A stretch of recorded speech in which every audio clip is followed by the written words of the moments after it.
오늘 성경 말씀에 보시면 예수님께서 한 무화과 나무를 보시고 저주를 하십니다. 이 저주를 하시는데 이 사건 속에 어떤 영적 의미를 담고 있을까? 이 말씀의 시작이 어떻게 이루어지는가? 12절에 보시면 말씀의 시작이 이렇게 이루어집니다. 이튿날 그들이 어디에서 나와요? 베단에서 나옵니다. 그러니까 예수님이 나귀를 타시고 예루살렘에 입성하신 다음에 예루살렘에서 사역을 마치고 저녁 때에 다시 베다니 지역으로 오셨다가 베다니라는 지역에서 주무시고 다시 예루살렘에 가시고, 그 거리가 요한복음 11장에 보시면은 우리 거리 개념으로 말하면 오리라 그렇게 해석을 해주고 있고, 그걸 키로수로 계산하면 약 한 3km 정도 됩니다. 그래서 예루살렘에서 일을 마치시고 다시 베다니 오셔서 주무시고, 그 다음 날, 바로 그래서 그 다음 날 12절에 보시면 베다니에서 나와서 지금 어디로 가시느냐면 예루살렘으로 들어가시는 거예요. 들어가시는데 여기 12절에 그렇게 말씀을 시작을 합니다. 예수께서 어떻게 하셨어요? 시장하셨어요. Jesus was hungry. 예수님 지금 배가 고픈 거예요. 여러분, 성경 속에서 예수 그리스도는 아주 독특한 특성을 가진 분이에요. 어떤 분이냐면 예수님에게는 두 가지의 성품이 있습니다. 첫째는 완전한 하나님이세요. 아멘 하셔야 축복입니다. 예수 그리스도는 완벽한 하나님이세요. 그래서 예수님에게는 디바인 네이처, 신성이 있으세요. 또 하나, 그러면서 동시에 예수님은 휴먼 네이처, 인성을 가지고 계세요. 완벽한 인간이셨어요. 그러니까 이 세상에 인간으로 존재하면서 두 가지의 성품을 100% 완벽하게 지니고 있는 인간은 예수님 외에는 아무도 없어요. 그래서 그 예수님이 휴먼 네이처, 인성을 가지고 있는 분이라고 하는 것을 오늘 성경에서 우리가 다시 한번 느끼게 돼요. 그래서 예수님이 인성을 가지고 계시기 때문에 저나 여러분처럼 육을 가지고 사는 우리 인간들처럼 예수님도 안 잡수시면 배가 고프고, 끼니 때가 되면 먹어야 되고, 그리고 갈증이 일어났을 때는 물을 마셔야 되고, 또 감정적으로 슬픈 일을 만났을 때는 예수님이 눈물을 지으셨고, 그 모든 인간이 가지고 있는, 그 인간의 육신을 가지고 사는 인간들이 느끼는 모든 감정과 그런 신체적인 모습을 예수님이 똑같이 경험하신 거예요.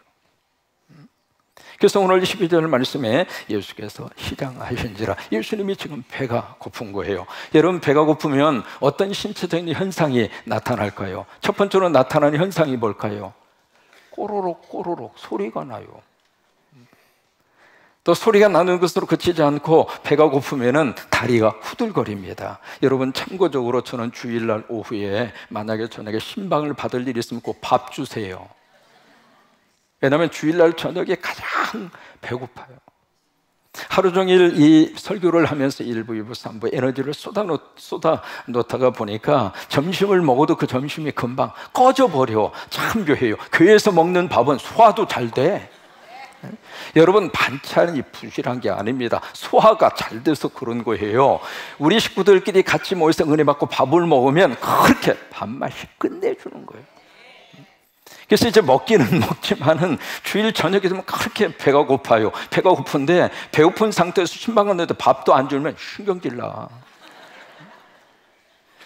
여러분, 저만 그렇습니까? 육신을 가지고 사는 모든 사람들은 끼니 때가 돼서 그 식사를 거르고 나면 나도 모르게 그런 신체적인 현상이 나온다 이 말이에요.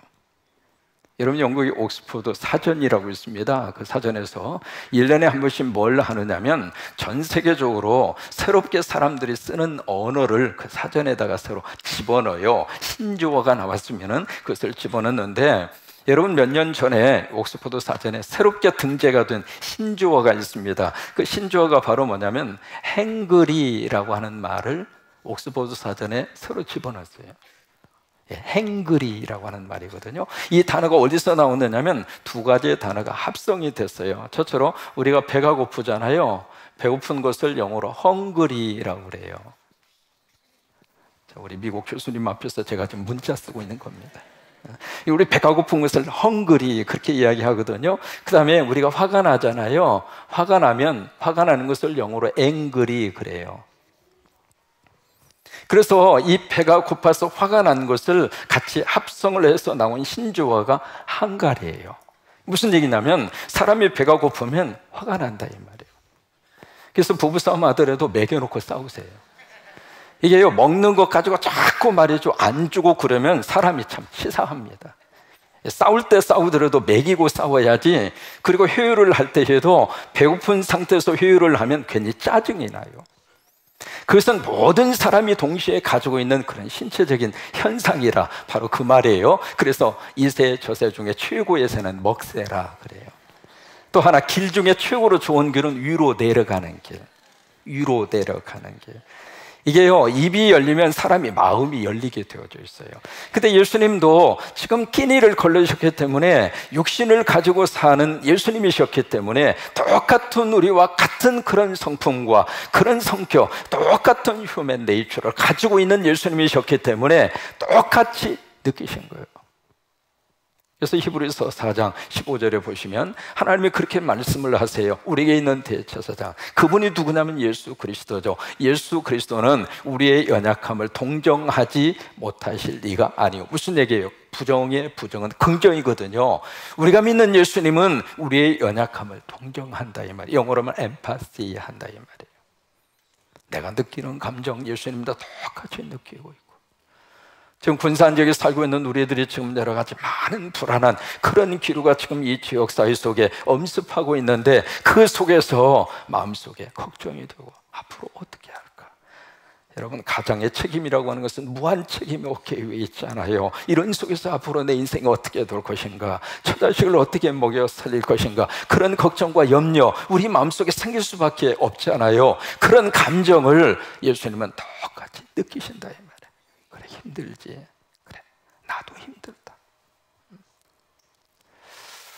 그러면서 우리가 똑같이 시험을 받는 분이시지만은 죄는 없으시니라. 그 말씀 자체가 바로 뭐냐면 예수 그리스도가 그런 휴먼 네이처, 인성을 가지고 있는 분이다 그 말이에요.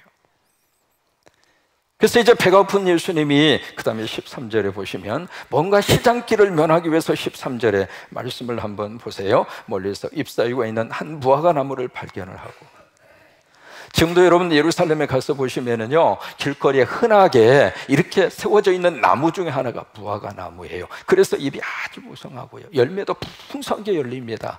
그래서 오가던 모든 행인들이 너나 할 것 없이 그 무화과 열매를 통해서 요기를 해결하도록 지금도 이제 그렇게 되어져 있거든요. 그 당시도 마찬가지예요. 그래서 예수님이 뭔가 열매를 기대하고 이파리가 무성한 무화과 나무로 가서 봤는데 13절에 보시면 그 나무에 무엇이 있을까요? 가셨더니 여기서 무엇이 있을까? 그 무엇은 바로 뭐냐면 잎일까요? 열매일까요? 열매를 기대하고 간 거예요. 그래서 열매를 기대하고 갔는데 가서 보신 저 잎사귀 외에는 아무것도 없더라. 그래서 그 다음에 이유를 설명합니다. 이것은 무화과 때가 아니기 때문이다.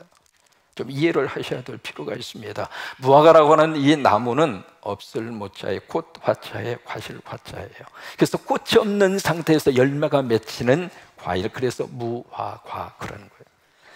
1년에 2번 열매를 맺힙니다. 3월에서 4월달, 그리고 9월에서 10월달입니다.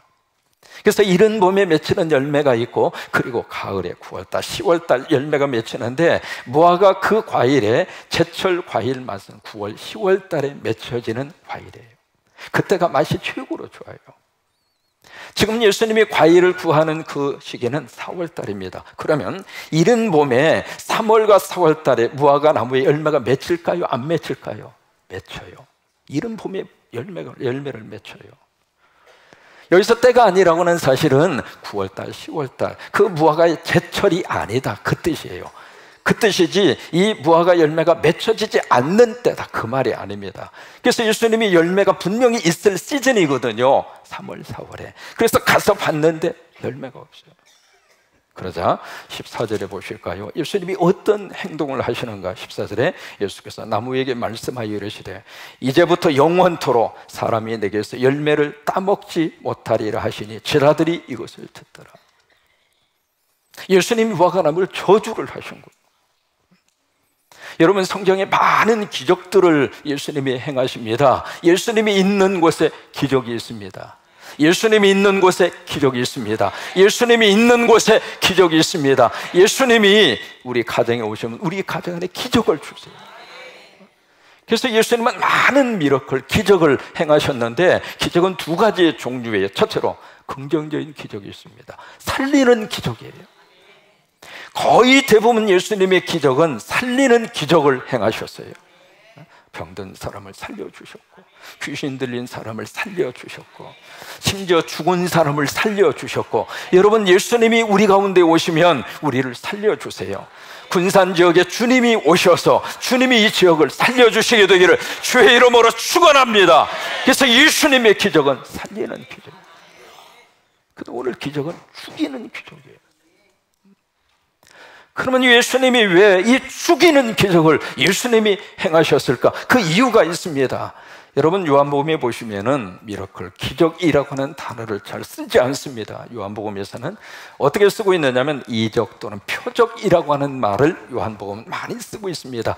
그 이적과 표적이라고 하는 것을 영어로 사인입니다. 사인이다. 그러니까 예수님이 행하시는 그 기적은 뭔가 하나님의 의미를 담고 있는 사인이다, 그 말이에요. 그래서 이적과 표적, 그 단어를 쓰고 있거든요. 오늘 말씀도 마찬가지입니다. 왜 예수님이 이 무화과 나무를 저주하셔서 마르게 했을까? 거기에 예수님이 사인이 있다, 그 말이에요. 거기에 예수님이 담아서 우리에게 주시고자 하는 영적 메시지가 거기에 있다, 바로 그 말이에요. 성경에서 하나님의 백성인 이스라엘 사람들을 가르치는 세 가지의 상징적인 나무가 있습니다. 첫째로 포도나무, 두 번째로 감람나무, 세 번째로 무화과나무입니다. 한번 해보실까요? 포도나무, 감람나무, 무화과나무. 이 세 가지의 나무는 그냥 나무로 등장하는 게 아닙니다. 이스라엘 백성들을 의미하고 있어요. 그것은 구체적으로 우리에게 말하면 예수 믿는 성도들을 상징하고 있습니다. 좀 더 구체적으로 말할까요? 저와 여러분의 모습이에요. 그것을 하나님이 설명을 하실 때 때로는 포도나무로, 때로는 감람나무로, 때로는 무화과나무로, 그렇게 이제 상징적으로 우리들의 모습을 그렇게 보여주시고 있는 거예요. 여러분, 이 나무가 가지고 있는 특징이 있습니다. 바로 그게 뭐냐면 이 모든 나무들이 존재하는 목적이 있어요. 포도나무 같은 경우에 있어서는 그 존재하는 목적이 뭘까? 포도 열매죠. 그 열매를 통해서 무엇을 기대하는가? 포도주를 기대해요. 그러면 그 포도주만이 가지고 있는 고유의 색깔이 있잖아요. 그리고 포도주만이 낼 수 있는 맛이 있고요. 그리고 포도주만이 가지고 있는 향기가 있다, 그 말이에요. 여러분, 저와 여러분의 포도나무라고 하는 것은 예수 믿는 사람의 색깔이 있어요. 믿는 사람과 안 믿는 사람 섞어 놓으면 구별이 돼요. 벌써 얼굴 색깔이 틀려. 옆에 있는 사람 보세요. 와, 환해 보이십니다. 색깔이 달라요. 여러분, 여기 강대상에서 딱 서서 보면은 환해. 어머머머머머머. 막 눈이 부셔. 막 부셔. 눈이 막 부셔. 참 우리가 우리끼리 있을 때는 그 잘 모르거든요. 근데 예수 안 믿는 사람과 믿는 사람이 딱 이렇게 있으면은 이쪽은 미안해요, 갔어.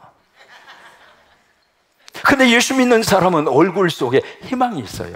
그 얼굴 속에 예수 믿는 사람이 가지고 있는 색깔이 있어요. 그것이 바로 포도나무라, 그 말이에요. 또 하나, 그 색깔만 있는 것이 아니라 예수 믿는 맛이 있고 예수 믿는 향이 있다니 말이에요. 그것이 포도나무의 존재의 목적이라, 그 말이에요. 감람나무도 마찬가지거든요. 이 올리브나무에 그 존재하는 목적이 바로 무엇일까? 오일입니다. 올리브유라고 하는, 감람유라고 하는 그 오일. 그 오일을 통해서 뭘 하는가? 이 등불에 빛을 발하고. 그것이 올리브나무의 존재의 목적이에요. 우리 성도들이, 바로 저와 여러분이 감람나무라고 하는 것은 내가 예수 믿고 하나님의 자녀가 된 그 이유와 그 존재의 목적이 바로 뭐냐면 이 세상의 빛이더라고.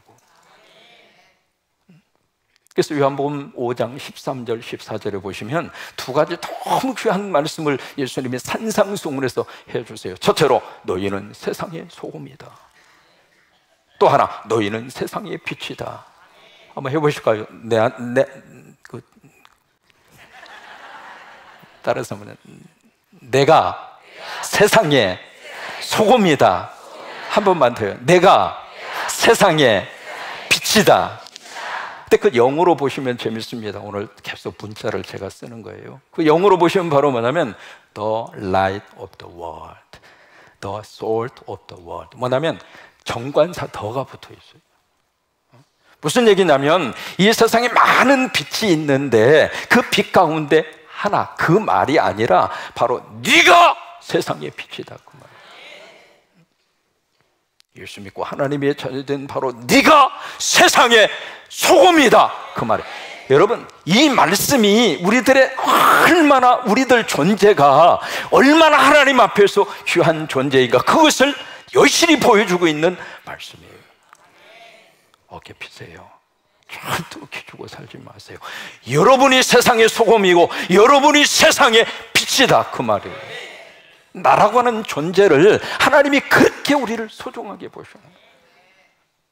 그래서 우리가 부르는 봄성가 있잖아요. 당신은 소중한 사람, 당신은 존귀한 사람. 우리가 감람나무라고 하는 것은 그 존재 이유가 거기 있다 이 말이에요. 그리고 세 번째로 우리 상징적으로 나오는 나무가 무화과 나무거든요. 이 무화과 나무의 존재의 목적은 열매입니다. 그래서 예수님이 그 열매를 찾으셨는데 열매가 없어요. 잎만 그냥 무성할 뿐이에요. 무슨 얘기냐면 하나님은 우리 성도들에게서 이파리 찾지 않습니다. 여기 잎이라고 하는 것은 여러 가지로 해석할 수가 있거든요. 그 중에 하나가 무엇이냐면 하나님은 우리가 이 세상에서 얼마나 많은 것을 누리고 얼마나 많은 것을 소유하고 세상적인 이파리 하나님 관심 없어요. 이파리가 무성할 수도 있고 작을 수도 있고 세상적으로 이렇게 높아갈 수도 있고 그렇지 않을 수도 있고 많이 배울 수도 있고 안 배울 수도 있고, 그것이 세상적인 이파리라면 하나님의 관심은 그 입에 하나님의 관심이 있는 것이 아니라 너 열매 있냐? 열매에 관심이 있다 이 말이에요. 근데 하나님은 열매에 관심이 있는데 우리는 온통 이파리야. 누구 입이 크다, 누구 입이 많다, 누구 이파리가 더 무성하다, 그것만 생각하고 있으면은 우리 스스로가 이 무화과 나무의 존재의 목적을 상실하는 것 말이에요. 여러분, 열매가 있어야 존재의 목적이 제대로 가지고 사는 것인데 열매가 없다면 그 무화과 나무는 있으나 마나다 이 말이에요. 그래서 저주하신 거예요. 그럼 하나님이 찾으시는 열매가 무엇일까? 두 가지의 열매를 찾습니다. 20절을 보겠습니다. 그들이 아침에 나갈 때에 다시 베다니 오셨다가 다시 예루살렘으로 가시는 거예요. 무화과 나무가 뿌리채 마른 것을 보고 베드로가 생각이 나서 예수님에게 말을 합니다. 왜?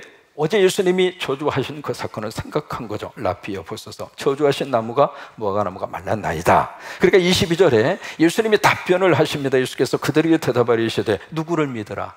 크게 누구를 믿어라? 크게 누구를 믿어라? 여기 참 너무 귀한 말씀을 우리에게 해주고 있습니다. Have faith in God. 하나님을 믿어라. 이게 무슨 의미를 가지고 있을까? 첫째로 하나님 사이즈의 믿음을 가져라 그 말이에요. 내 사이즈의 믿음으로 하나님을 잣대로 재지 말고 내가 생각하는 하나님, 내가 경험한 하나님, 내가 알고 있는 하나님, 그 하나님의 프레임 속에다가 하나님을 자꾸 거의 다 집어넣으려고. 그래서 무슨 생각을 하느냐면 내가 못하면 하나님도 못하는 거예요. 우리가 믿는 하나님이 그런 하나님이세요? 아니잖아요. 우리가 믿는 하나님은 전능하신 하나님이세요. 그 하나님 사이즈의 믿음을 가져라 그 말이에요. 네 사이즈의 믿음으로 그렇게 하나님을 평가하지 말고. 군산의 GM이 떠나면 군산이 거들납니까? 군산에 하나님이 떠나십니까? 우리가 살고 죽는 것은 하나님에게 달려있는 거예요. 그러니까 하나님 사이즈의 믿음을 가지라고 하는 거예요. 두 번째로 하나님을 믿으라. 그게 무슨 말씀이냐면 하나님을 네 속에다가 두고 살아라 그 말이에요.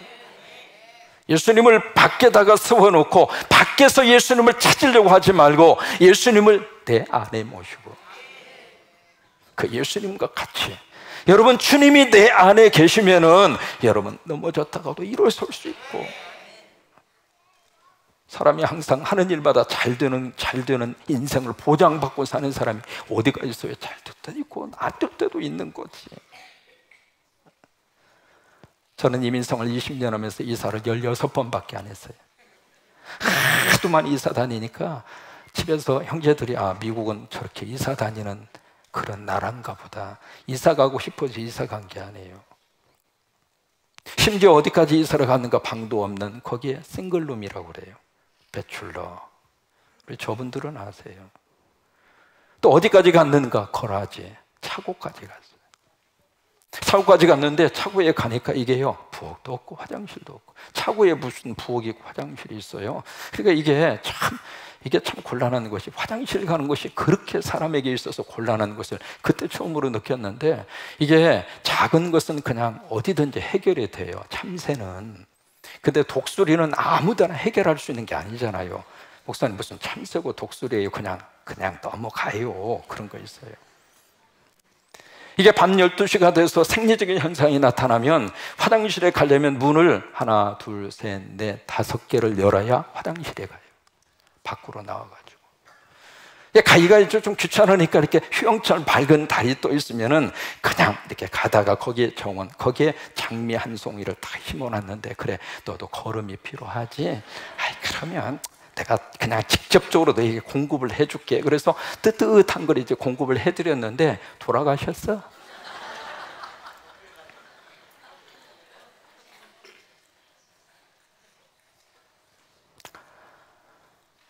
참 그런 생활을 미국 20년 하면서 참 여러 가지 많은 생활을 했습니다. 그러면서 내가 느낀 게 있어요. 내가 굶어 죽었는가? 아니에요. 우리가 믿는 것은 살아계신 하나님이세요. 우리가 낙심할 수는 있지만은 절망하기에는 이르러요. 왜? 우리가 믿는 하나님이 살아계시고, 그래서 하나님을 믿으라 그 말이에요. 이것이 바로 뭐냐면 하나님이 찾으시는 첫 번째 열매입니다. 이것이 바로 예수 열매예요. 내 안에서 하나님이 찾으시는 열매는 세상적인 무성한 이파리, 그것을 찾으시는 것이 아니라 네 안에 예수가 있느냐, 그걸 찾으신다 이 말이에요. 그 다음에 두 번째로 무슨 열매를 찾으실까? 23절 24절입니다. 내가 진실로 너희에게 이르노니 누구든지 산더러 들려 바다에 던져지라 하며 그 말하는 것이 이루어질 줄 믿고 마음에 의심하지 아니하면 그대로 되리라. 그래서 24절에 그 말씀을 결론적으로 그러므로 라고 하는 말씀으로 이어지자는 영어로 therefore 라고 하는 말을 쓰는 거예요. 내가 너에게 말하노니 무엇이든지 기도하고 구하는 것은 받은 줄로 믿어라. 그래야면 너희에게 어떻게 되리라. 크게 어떻게 되리라. 크게 어떻게 되리라. 이게요, 기도의 너무 중요한 원리를 여기서 말씀을 하시고 있는 거예요. 뭐냐면 첫 번째 기도의 원리가 바로 무엇이냐면 구하라 그 말이에요. 여러분, 어떤 것이든지 걱정과 염려를 기도 제목으로 바꾸세요. 새벽에 나오셔서 기도하시고. 걱정은 그것보다 100번 낫잖아요. 왜요? 걱정이 머릿속에 자꾸 들어오면 머리만 아파, 골치만 아파, 신경질만 나고 스트레스만 받고, 그게 가슴속에 쌓이면 화병이 드는 거예요. 그러지 마시고 우리가 하나님 앞에 나와서 구하자 그 말이에요. 특별히 새벽에 하나님께서 도와주시리라. 새벽에 하나님이 도와주시리라. 새벽에 하나님이 도와주시리라. 하나님이 구하자 그 말이에요. 이 구하라, 이것을 영어로 보면 에스카라 이 말이에요. 에스카라. 그 다음에 두 번째로 믿으라. 영어로 말하면 believe 하라 이 말이에요. 구하는데 구하는 것으로 끝나지 말고 구하면 하나님이 주신다고 믿으라 그 말이에요. 그러면 세 번째 어떤 역사가 나타나는가? 받으리라. receive. 이게 기도의 너무 중요한 원리입니다. 이것을 공식으로 말하면 A 플러스 B 하면 R하리라. 우리가 구하고 믿으면 리시브 받게 된다 그 말이에요. 1970년 아폴로 13호가 우주 비행을 마치고 돌아오는 길에 연료 탱크에 문제가 생겼습니다. 그래서 궤도 이탈을 해버렸어요. 지상 관제탑에서 별수를 다 해도 어떻게 해볼 수 있는 방법이 없는 거예요. 이게 예기치 않는 문제를 만난 거죠. 여러분, 사람은 살다가 보면 예기치 않던 사건, 예기치 않는 문제 누구나 다 만나는 거예요. 아무리 애를 써도 방법이 없는 거예요. 그래서 어떻게 할까? 둘 중에 하나죠. 포기하든지 기법하든지. 아니면 그 순간에 누군가를 의지하고 날아가든지. 그때 니슨 대통령이 대통령 시절인데 그 사람이 포기하지 않고 비상하기로 결심하고 누구를 붙잡았는가? 하나님을 붙잡았어요. 그러고 나서 미국 사람들에게 방송을 합니다. 이런 상황인데 우리가 하나님 앞에 기도하자 해서 기도일을 선포하고, 우리가 하나님 앞에 간절히 기도하면 하나님이 도와주신다. 그러니 우리가 함께 마음을 합쳐서 우리 같이 기도하자. 그렇게 기도하도록 선포를 하고 같이 기도를 했는데 기적이 나타난 거예요. 그래서 그 아폴로 13호가 태서양에 착륙을 합니다. 대통령이 가서 그 우주인들을 환영을 했어요. 그리고 나서 다시 며칠이 지난 다음에 방송에 감사의 인사와 더불어서 간증을 합니다. 뭐라고 간증을 했는가?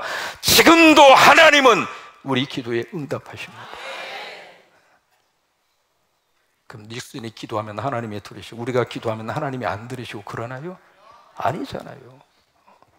미국의 나사라고 하는 이 우주본부에 직원이 4,000명이 돼요. 그 4,000명 직원 가운데 예수 믿는 사람이 95%입니다. 그때부터 하나의 전통이 하나 생긴 게 있어요. 이 나사에서 우주로 무엇을 쏘아 올리든지 마지막 하는 것은 기도입니다. 여러분, 지금도 하나님은 우리에게서 무엇을 지금 찾고 계시느냐면 기도의 열매를 찾고 있는 거예요. 그러니까 기도하면 하나님이 응답하시고 응답에 대한 간증과 열매를 가지고 살자 이 말이에요. 그거 없이 입만 부성하지 말고. 어떤 사람은 그래요. 목사는 기도하면 됩니까? 기도만 하면 됩니까? 그렇게 묻더라고. 그래서 그동안 기도 안 하면 뭘 됩니까? 하나님이 찾으시는 것은 그 두 가지의 열매예요. 첫째로 예수의 열매. 어떤 일이 있어도 예수님 내 안에 모시고 예수 열매. 두 번째는 기도 열매. 두 가지 열매 꼭 우리 인생 가운데 하나님이 풍성하게 허락해 주시기를 주의 이름으로 축원합니다.